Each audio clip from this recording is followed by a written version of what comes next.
Olá, estamos começando agora mais um Frente a Frente e hoje aqui comigo a advogada Paula Lopes, que é presidente do CDDM, o Centro de Defesa dos Direitos da Mulher aqui em Alagoas. E ela fala sobre o trabalho desenvolvido pela ONG, a ONG, que ela preside, especialmente sobre os índices alarmantes da violência contra a mulher em Alagoas, o assédio e a violência sexual, bem como a atenção à mulher pós-violentada.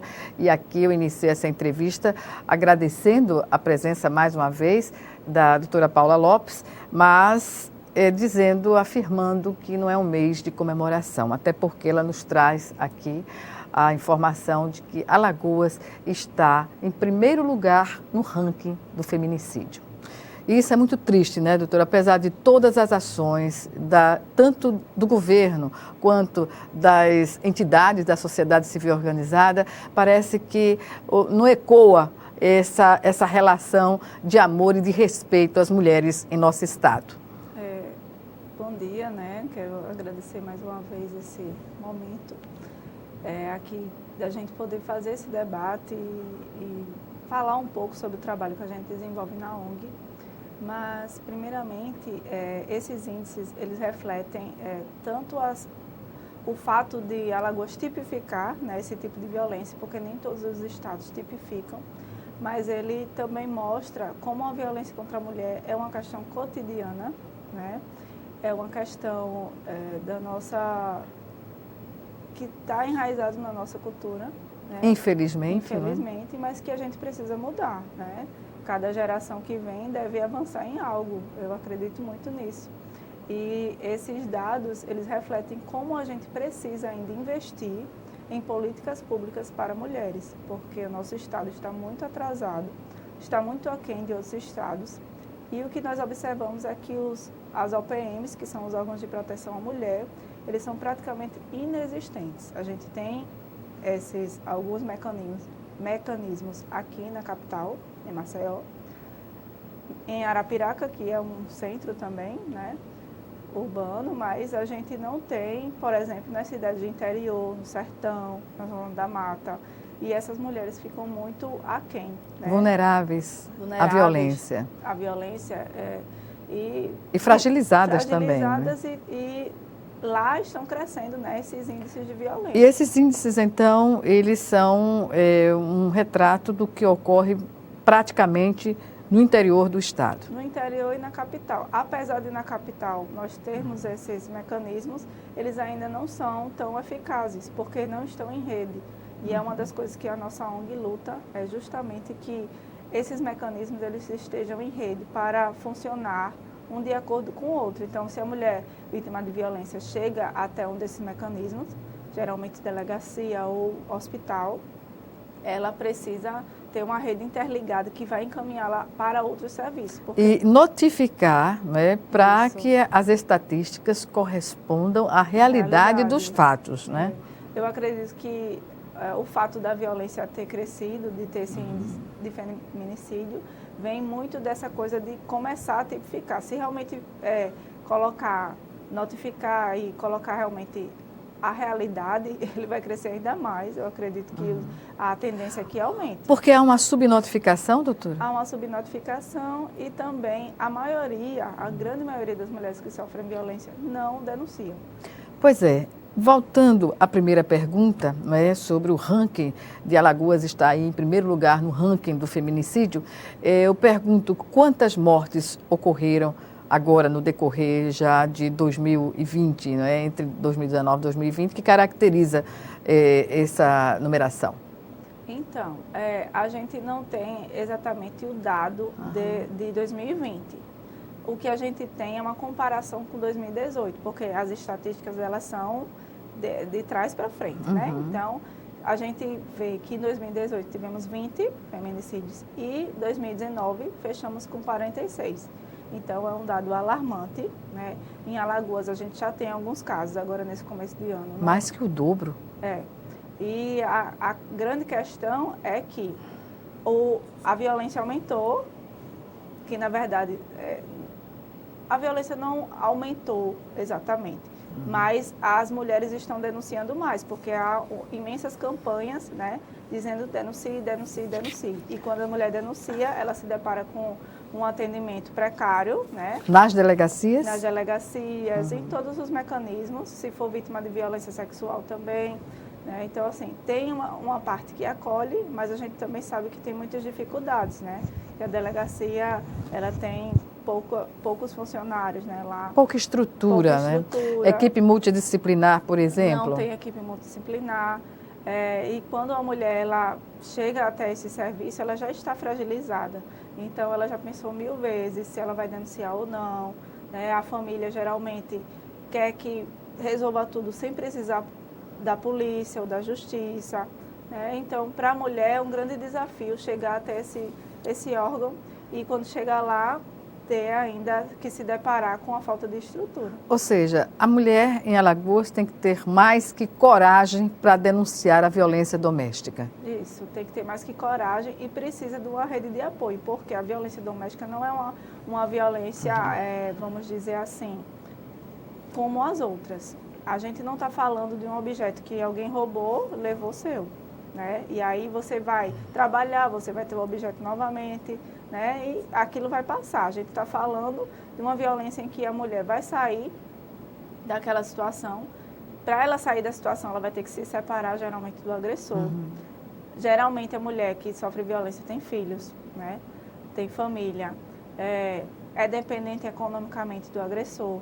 Então, tem que pensar em toda uma estrutura, tem que pensar como é que ela vai trabalhar, como ela vai colocar comida na boca dos filhos dela, né? Como ela vai viver, às vezes é dependente emocional, e aí como vai superar aquela situação, então precisa de apoio psicológico também, em todos os sentidos. Ou seja, é necessário que a mulher se sinta fortalecida para fazer a denúncia pelo respaldo que ela possa vir ter do Estado, na defesa dessa tranquilidade que ela possa ter no pós-denúncia. Exatamente. Né?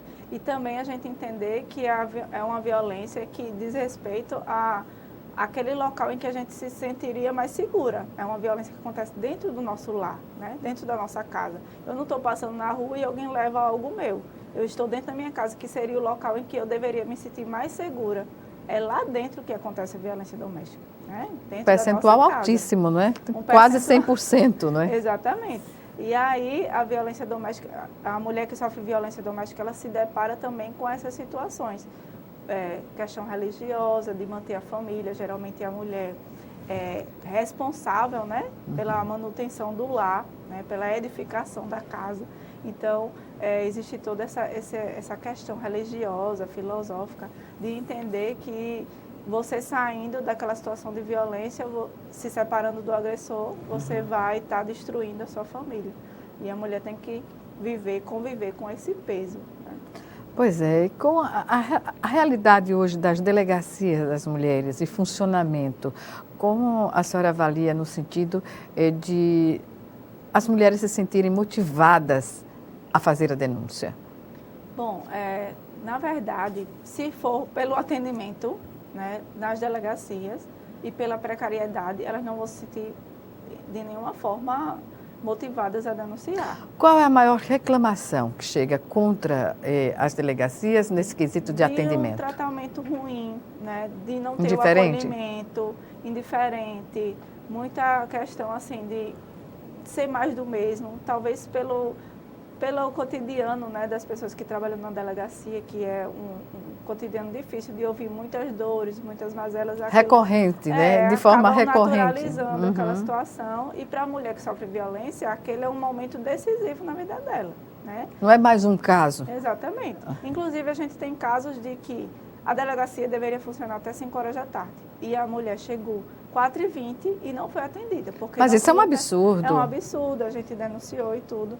Mas isso acontece porque também não tem pessoas suficientes para fazer aquele tipo de trabalho. Sim, mas tem que haver flexibilidade. Está se tratando de vidas. E sensibilidade. E sensibilidade, exatamente.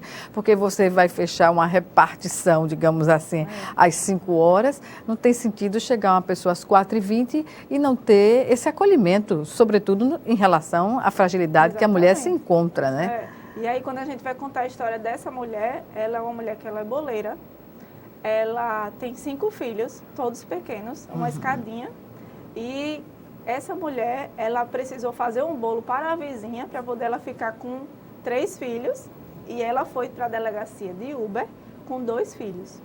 E aí, 2 filhos pequenos. E todo aquele transtorno para chegar lá, e quando ela chegou, ela não foi atendida. E essa situação, assim, foi muito triste, né? Porque ela queria desistir. Como a gente estava esperando ela na delegacia, a gente conversou, fez um momento lá de acolhimento, né? E ela conseguiu prosseguir com a denúncia, mas se ela fosse sozinha, provavelmente ela não voltaria mais. Pois é, porque além de ouvir, a delegacia especializada tem que garantir uma proteção para essas mulheres, né? Até porque se ela volta para casa, dentro dessa já da denúncia configurada, o opressor vai se tornar mais violento ainda, né? Exatamente. E isso acontece muito, isso acontece com muita frequência. Porque como não há, como eu te falei no começo, uma rede de apoio, a mulher que sofre violência, e aí o processo demora um pouco, né? Ainda vai ter o momento da delegacia, e depois vai se transformar em processo.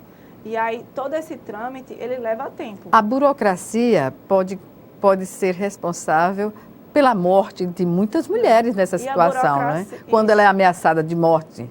E a burocracia aliada com a falta do serviço em rede, porque se eu tenho uma mulher que ela é dependente econômica de um homem, tiro ela dessa situação de violência e não dou a ela um amparo, por exemplo, uma mulher com 5 filhos, ela vai alimentar como essas crianças?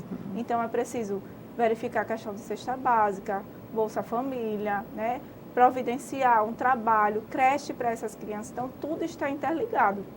Quando a gente defende os direitos das mulheres e quer que ela saia da situação de violência, a gente tem que olhar com amplitude. Primeiro, garantir a infraestrutura que vai dar a ela a condição de denunciar e se manter longe do agressor. Exatamente. Né? E aí, quando o agressor, ele realmente ameaça de morte, quer realmente matar aquela mulher, fica muito mais difícil porque, por exemplo, aqui a gente só tem uma casa-abrigo, que é na capital.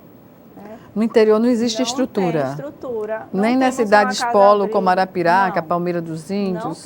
Não temos uma casa-abrigo estadual. Não temos um trabalho de uma rede de proteção no estado. Articulada para que essa mulher vá para uma outra cidade, para custear o aluguel social dela, uma feira, para providenciar um trabalho. E isso faz com que a mulher ela tenha que procurar os seus próprios meios. Quando a mulher é muito pobre, e eu falo isso com propriedade porque nós atendemos as mulheres pobres lá na nossa ONG, mulher em situação de rua, mulher com alta vulnerabilidade, mulheres com muitos filhos, sem estudo, que não sabem ler, que são analfabetas funcionais, prostitutas, a gente atende esse público, nós entendemos que essas mulheres não têm apoio nenhum, até porque elas não podem pagar um aluguel, elas não podem, não têm condições financeiras de arcar com a própria alimentação, né? E a gente recebe essas mulheres e vê que a rede não oferece esse amparo. E quando você tem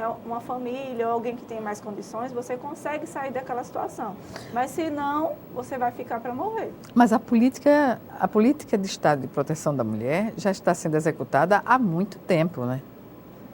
Mais ou menos. De governos anteriores, né? Isso demonstra que é uma sucessão de negativas à construção dessa estrutura. Isso é uma questão, é uma responsabilidade do Estado que se configura não apenas numa gestão, mas nas gestões anteriores também. Exatamente. Porque não foi feito nada até agora nesse sentido, né? Mas é isso que eu estou te dizendo. Aqui a gente aprovou, aqui nessa Assembleia, o plano de políticas públicas para mulheres. Esse plano não saiu do papel, Gorete. Inclusive, vai ser necessário até uma nova audiência pública para que ele seja realmente novamente aprovado, porque não saiu do papel. Então, o que a gente observa é que o governo ele não está tendo um olhar sensível à questão da mulher, porque se eu tenho no Estado, se eu fosse governadora, se eu estivesse no Estado, 46 mulheres que morreram apenas por ser mulher, porque é isso que o feminicídio é. Você morre porque você é mulher, eu teria vergonha.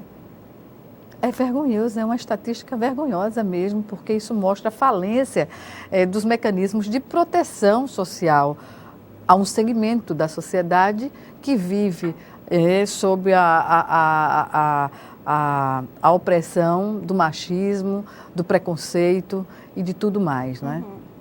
E a gente também está falando de toda a política, né? Porque eu acho muito importante o fato da gente ter, por exemplo, uma patrulha. Sobre essa questão da Patrulha Maria da Penha, a gente vai falar no próximo bloco. Em 1 minuto, o Frente a Frente está de volta. Até já.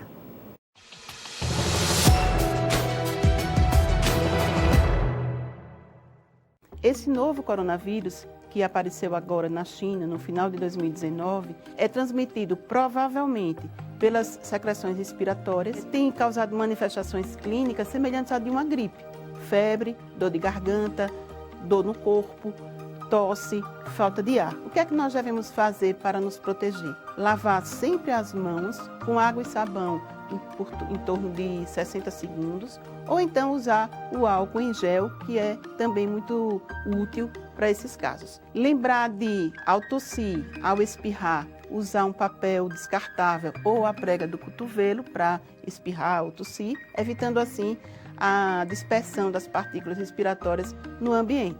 Não levar com frequência as mãos ao rosto, ao nariz, à boca e limpar as superfícies ao seu redor para diminuir a contaminação pelo vírus.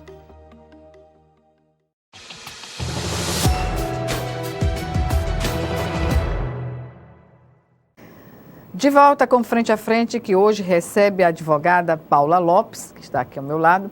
Ela que é presidente do CDDM, o Centro de Defesa dos Direitos da Mulher. E no mês da mulher estamos ainda a discutir sobre os índices do feminicídio aqui no estado, que pularam para dar a condição a Alagoas de primeiro lugar no ranking de feminicídio. Feminicídio quando a morte da mulher está relacionada unicamente ao fato dela ser mulher. Portanto, doutora Paula, sobre ainda esse número recorde de 46 vítimas, né, eu pergunto, o funcionamento das delegacias final de semana, que é quando ocorre a maior parte, né, dos crimes contra a mulher, e a estrutura que se tem hoje, por exemplo, de uma patrulha Maria da Penha. Nem isso tem sido suficiente para fazer cessar esse tipo de crime ou reduzir? Eu acredito que reduzir sim, mas como a gente está falando de uma violência que é enraizada na nossa cultura, né, que a gente culturalmente cresce aprendendo a ser machista, né, dentro de uma família patriarcal, enfim, e leva com a gente toda essa cultura, né, acaba que se a gente não investir na prevenção, fica muito difícil, né? Então, eu acredito que o trabalho que o governo está fazendo, por exemplo, com a Patrulha Maria da Penha, é maravilhoso, né? A patrulha ela tem feito seu papel, o agressor tem medo de se aproximar das mulheres, né? Mas isso é pós-violência. Ele tem medo porque ela vai estar sendo acompanhada, ela pode ligar para a patrulha, mas isso é depois que a violência acontece. Aí é que a Patrulha Maria da Penha entra em ação. Ela não está patrulhando as mulheres para saber se elas estão sofrendo violência ou não. Somente aquelas que já quando a violência é consumada, né? E há o processo, a denúncia na delegacia. É um trabalho maravilhoso. A Major Márcia, ela tem feito esse trabalho, ela vai nos locais da palestra, ela tem capacitado, inclusive nós vamos juntos, né, desse pessoal da patrulha nas cidades de interior, capacitando as guardas. Isso é maravilhoso, magnífico. A gente está ampliando a visão das polícias. Tem uma guarda no sertão que foi inaugurada recentemente, né? Nós estávamos também, participamos da capacitação desse pessoal. É a Selma Bandeira, a patrulha Selma Bandeira. São maravilhosos. Mas a gente precisa muito falar da prevenção. O que é que a gente está fazendo para prevenir a violência? O que é que nós estamos ajudando as mulheres e homens, né, do nosso estado a repensar a violência, né? Porque antes, tem até a estatística que fala sobre isso, acho que é do CNJ, para que a mulher ela decida realmente denunciar, ela passa de 5 a 10 anos com o agressor. Então, ela já sofreu violência ali um tempo e quando tem um momento que ela não aguenta mais, é que ela vai realmente fazer a denúncia. Então, quando a gente fala desses mecanismos, né, da polícia, da justiça, a gente está falando do depois. Antes, quem está trabalhando nossos meninos e meninas? Por exemplo, os homens, né, segundo as estatísticas, 76% dos suicídios que acontecem, né, no nosso país são de homens jovens, né? Por que esses homens estão se matando? Será que é porque não conseguem falar? Será que é porque a masculinidade tóxica, né, atrapalha a vida deles, que eles não conseguem dizer o que sentem, né? Por que eles são tão violentos? O que é que acontece na formação desses homens que faz com que eles sejam violentos? Então, quando a gente fala sobre se preocupar com as mulheres e a violência, também é uma preocupação com os homens. Tem que ver a raiz do problema. Exatamente. Não é? Porque a intolerância, ela já vem como consequência de um estado de coisas, né, do que acontece no seu entorno. Então, a pobreza extrema, a falta de oportunidade, a falta de uma creche que dê a condição a uma mulher para trabalhar também, tudo isso pode ser considerado, não é? Está interligado, né? Então, quando a gente fala sobre violência, por exemplo, Gorete, a gente está contra a mulher, a gente também está falando sobre os filhos delas, sobre essas crianças, porque, segundo estatísticas, uma percentagem enorme de mulheres que sofreram violência sofreram na frente dos seus filhos, né? Então as crianças sofrem a violência do espancamento sucessivos, da fala agressiva, da falta de respeito. Até quando é velada, isso é percebida pelos filhos, né? E os filhos vão carregar para sempre esse trauma que vai comprometer e vai, na maioria dos casos, fazer com que essas crianças reproduzam o que aprenderam na infância, sobretudo na primeira infância. É uma repetição de padrão. Então, muitos desses homens que são violentos foram homens que foram criados dentro de um ambiente machista, sem limites, que não podem ouvir o não e que, principalmente, estão repetindo um padrão de pai, de padrasto que eles viram, né? Então, quando a gente também vai ouvir os homens, é essa a versão deles, porque eles acham que o que eles estão fazendo é certo, é correto e foi da forma com que eles aprenderam. Pois é, mas há uma coisa que não se encaixa muito aí. Amor não condiz com violência. Se você ama, você não quer agredir o outro, você não quer machucar o outro, você tem a preocupação de não machucar o outro. Exatamente. O princípio é o amor, na verdade. Mas o agressor acha que o controle é proteção. Ele confunde, né? E é preciso conversar com os homens também sobre isso. Né? Claro.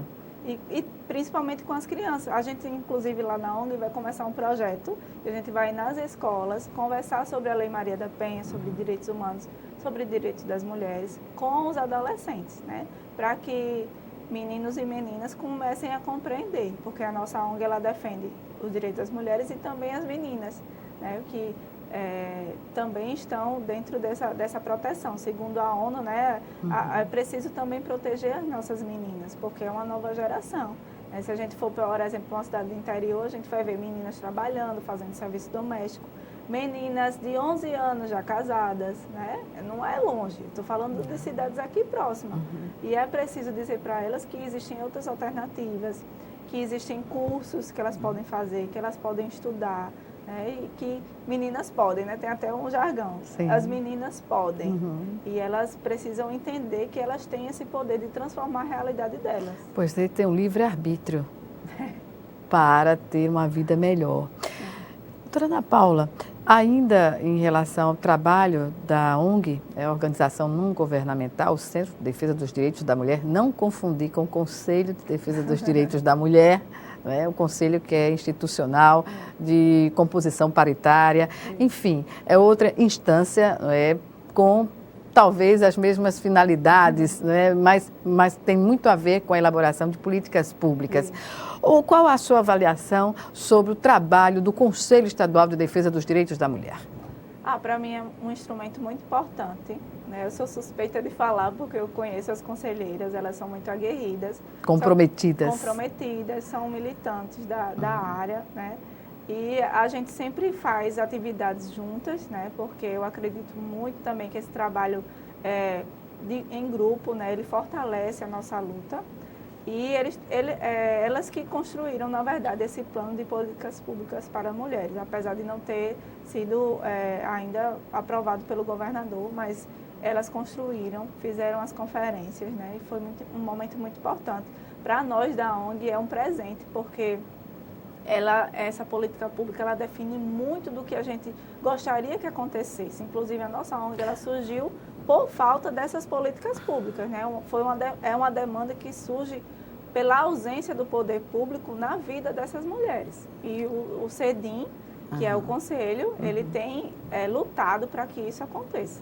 E essa elaboração ela foi efetivada em 2019? Foi.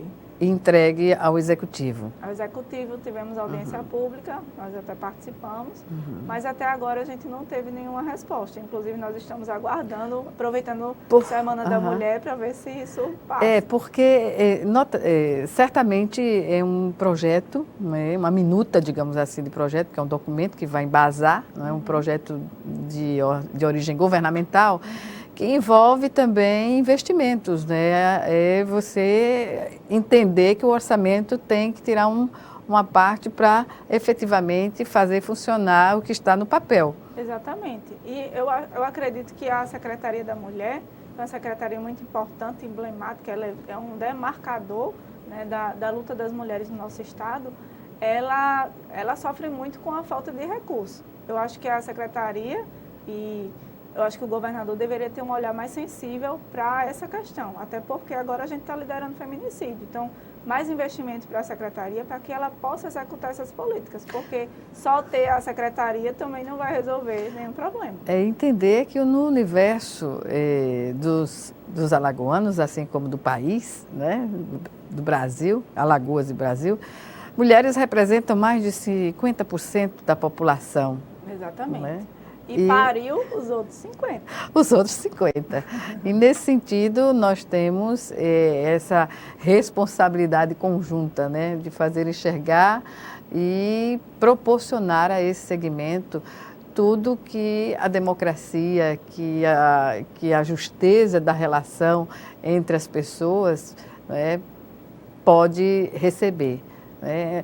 Nós temos aqui, por exemplo, estruturas de associações em defesa das mulheres, como tem também o Centro de Defesa que a senhora preside. E o que dizer da infraestrutura para fazer face a essas demandas que são diárias? Bom, lá a nossa estrutura é bem precária, porque nós somos uma ONG mantida pelas próprias assistidas, né, que não tem dinheiro. Então, assim, uma pessoa paga uma conta, outra paga outra e a gente vai se mantendo. Mas nós entendemos, compreendemos que o nosso trabalho é extremamente necessário. Quando a gente abriu a ONG, nós abrimos com esse intuito, porque éramos um escritório de advocacia que precisava de um projeto maior porque não correspondia à demanda daquelas mulheres, né? Então, nós temos hoje um espaço, que é um espaço cedido, e nós desenvolvemos lá o atendimento jurídico, psicológico e assistente social para essas mulheres. Dentro dessa lógica, né, nós não temos nenhum recurso. Vamos começar a executar os primeiros projetos depois de maio, né? Mas temos projetos que funcionam sem recurso, com estrutura mínima. Porque, por exemplo, para dar uma palestra e conscientizar as pessoas, precisa de quê? De boca. Né? Pois são medidas alternativas como essa que podem ser encampadas pelo Estado, que tem quadro, né, de profissionais na área da educação, na área da assistência social, que pode utilizar um centro social urbano, uma estrutura, uma escola do Estado para promover esse tipo de discussão com a comunidade. Isso aproxima a sociedade, né, as pessoas das escolas e aproxima o cidadão também do Estado, não é? Exatamente.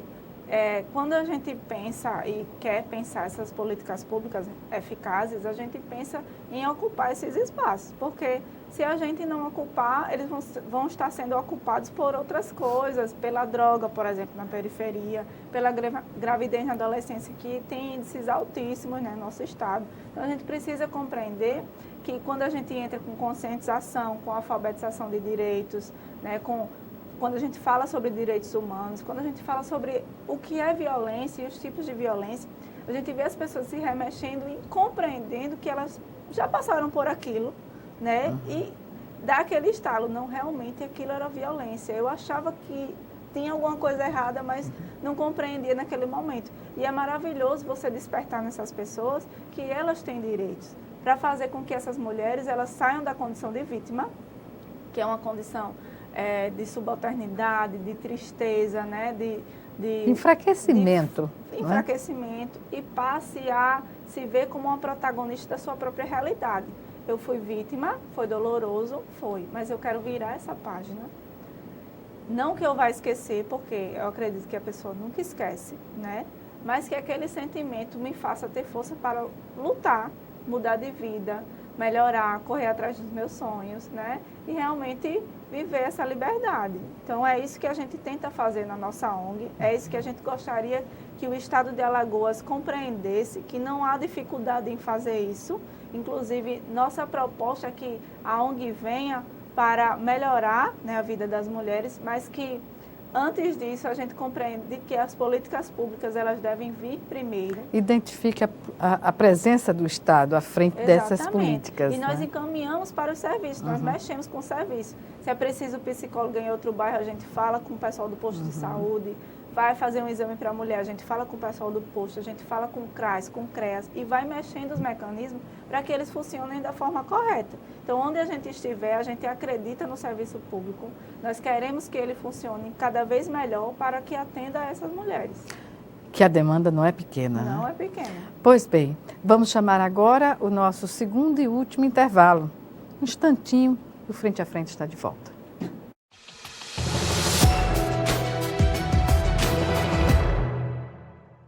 Doar sangue é seguro e não dói. O Hemocentro de Alagoas utiliza a mais alta tecnologia para fazer a coleta de sangue. Para doar sangue, é necessário ter mais de 18 anos, pesar mais de 50 quilos e apresentar um documento de identificação com foto. O doador não pode ter contraído doenças como a hepatite, sífilis, AIDS e doença de Chagas. Mais informações é só ligar 3315 2106. O Hemocentro de Alagoas precisa de você. Calma, Chico, vai devagar. Você anda nervoso. Nervoso por quê, amigo? Baixaria. O que você fez ontem? O que tá acontecendo? Batendo na mulher de novo. Mas eu te tomei todas, perdi a cabeça, Não tem fiquei esse nervoso. negócio, não tem esse negócio de tomei todas. Aqui todo mundo toma e ninguém bate em mulher, só você. Bebida não é desculpa. Onde tem violência, perde a mulher que apanha, os filhos e você. Homem que é homem, não bate.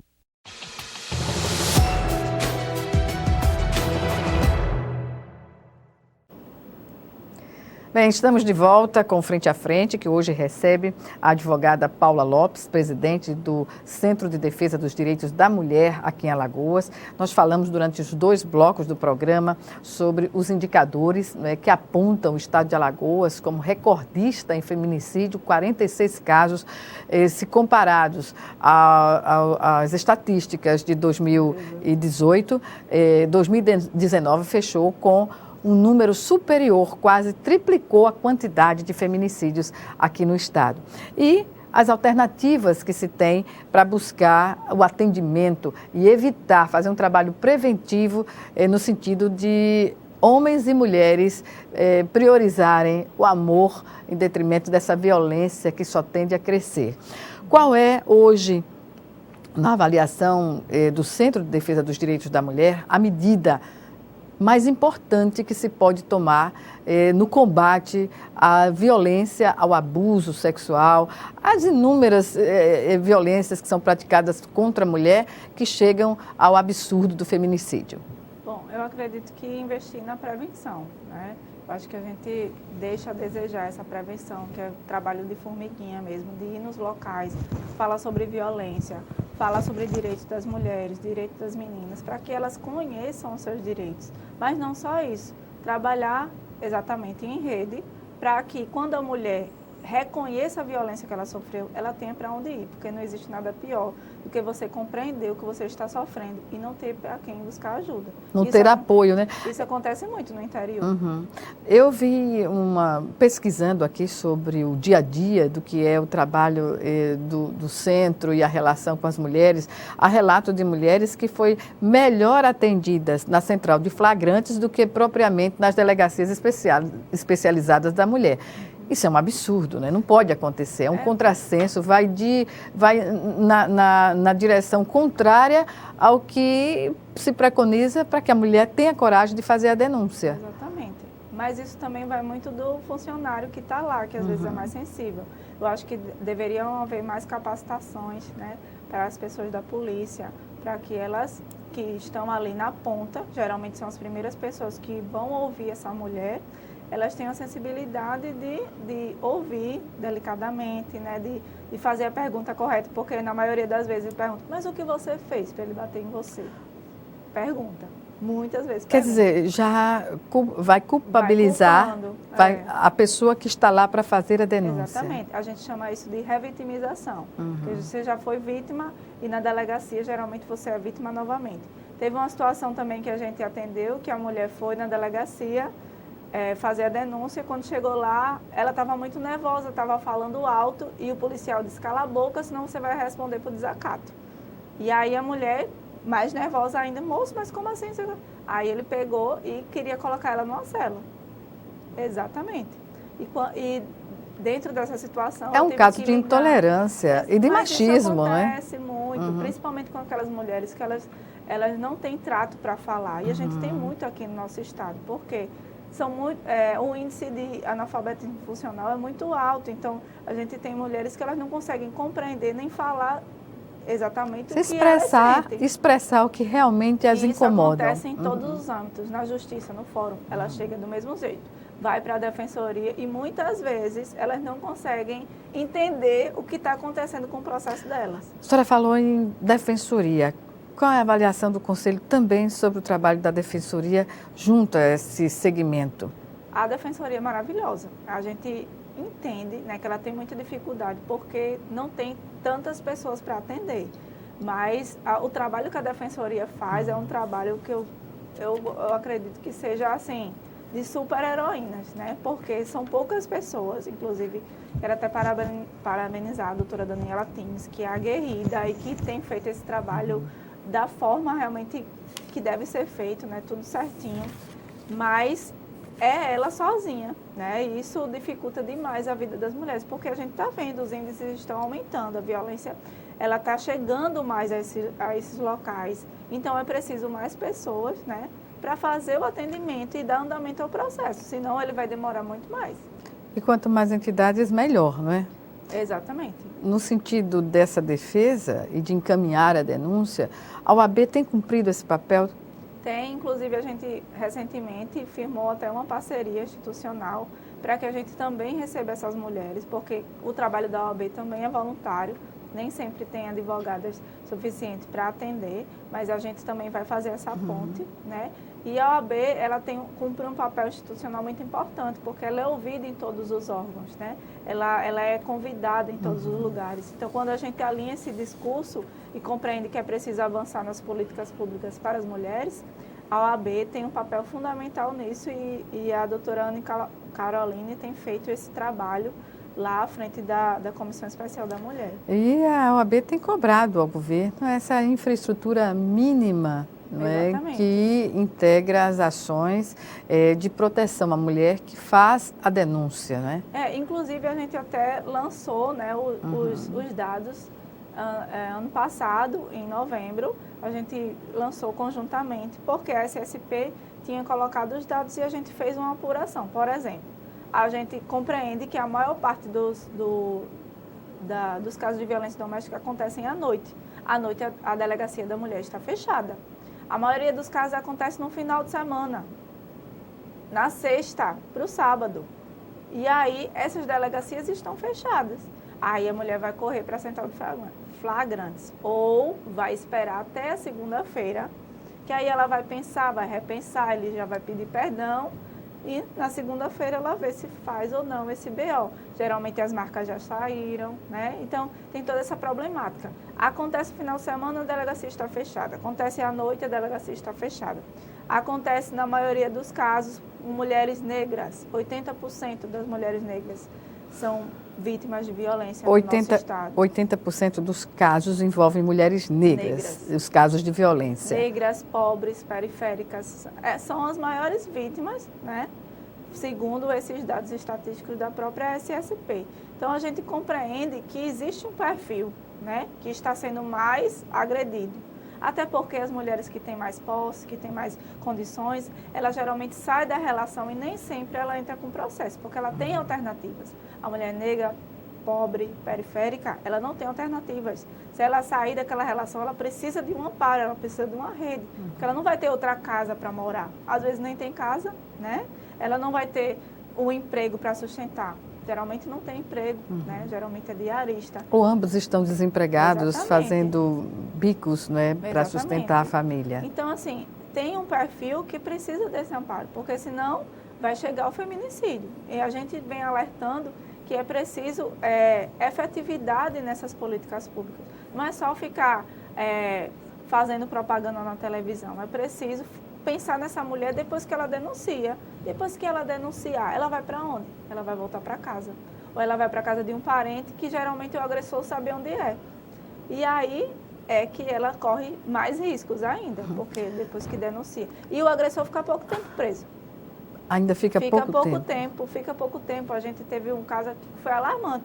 Com 3 dias ele já saiu, né? Conseguiu um bom advogado. Qual foi o atenuante? Ter uma boa defesa, ter a condição de pagar uma boa defesa. Se a gente for também analisar os crimes de violência doméstica, em todo o país só tem 5 mil presos de violência doméstica. 5 mil. E a tramitação, é um absurdo esse número. E a tramitação desses processos, você tem como acompanhar e qual é a avaliação que se tem da prioridade que a justiça tem dado? Bom, a gente acompanha lá na ONG as pessoas que chegam, né? A Defensoria faz o acompanhamento e faz também a defesa. A gente trabalha muito em parceria com a Defensoria. E lá na ONG a gente funciona mais como tradutora, como eu te disse, jurídica, né? Porque a gente vai dizer, olha, seu processo tá com juiz, ou então tá para um despacho, e vai explicar o que é o despacho, vai explicar quais são os próximos passos do processo. E aí a mulher vai compreender o que é que está acontecendo. Pois é, está me chamando a atenção o livro que a senhora trouxe aqui. Esse livro é a história da Maria da Penha, não é isso? Que deu origem à Lei Maria da Penha. Isso. E é incrível que até hoje o caso emblemático, né, da Maria da Penha, e até hoje ainda tenha que se buscar a informação para que as mulheres tenham a coragem, mulheres letradas tenham a coragem de denunciar, né? Exatamente. Na verdade, a Maria da Penha, ela mudou a história de muitas mulheres no nosso país. É um divisor de águas. É um divisor de águas. Para a gente foi muito importante a gente encontrar ela, conhecê-la. Nós também presenteamos ela com a camisa da ONG, explicamos para ela, né, essa importância dela na vida dessas mulheres aqui que a gente atende. Porque antes dela, a violência doméstica não existia, né? Na verdade, a lei tipifica essa violência. E o agressor saía logo da prisão, geralmente pagava uma fiança ou então dava uma cesta básica e estava tudo resolvido, né? Para ele. Agora, para a mulher, começava essa situação de medo, de ameaça. Pois é, aqui a Maria da Penha disse, né? Sobrevivi, posso contar. Que as mulheres não deixem chegar a essa condição de sobreviver a uma violência que pode beirar o feminicídio para denunciar seus agressores, né? Exatamente. Eu acho que essa história, ela mexe com todas as mulheres do nosso país, porque a gente vê muita violência, né? Quando não é com a gente, é com nossa vizinha, nossa irmã, nossa amiga, sempre velada ou não, não é? Velada ou não. Muita coisa de abuso também psicológico, né? Ela fala no livro. A relação abusiva que caracteriza de forma abusiva. Até onde a gente vai tolerando, e aí quando chega na agressão física, é que a gente realmente fala. Bem, eu lamento informar o fim da nossa entrevista por hoje e eu agradeço mais uma vez a sua participação aqui conosco. Eu que agradeço e quero mandar um abraço assim, para todas as mulheres, se sintam acolhidas, né, pelo Centro de Defesa dos Direitos da Mulher. Nós estamos localizadas ali no Santos Dumont, próximo ao UFAL, na Rua Imperatriz, número 27. Estamos preparadas para acolher as mulheres e queremos muito te ouvir. Né? Queremos dizer que a violência é um estágio, mas que a gente pode sim vencê-la. E nós estamos de braços abertos para receber vocês, mulheres. E a luta continua. Seguiremos lutando até que todas sejamos verdadeiramente livres. É isso. Obrigada mais uma vez e obrigada a você que nos assistiu e até o nosso próximo encontro.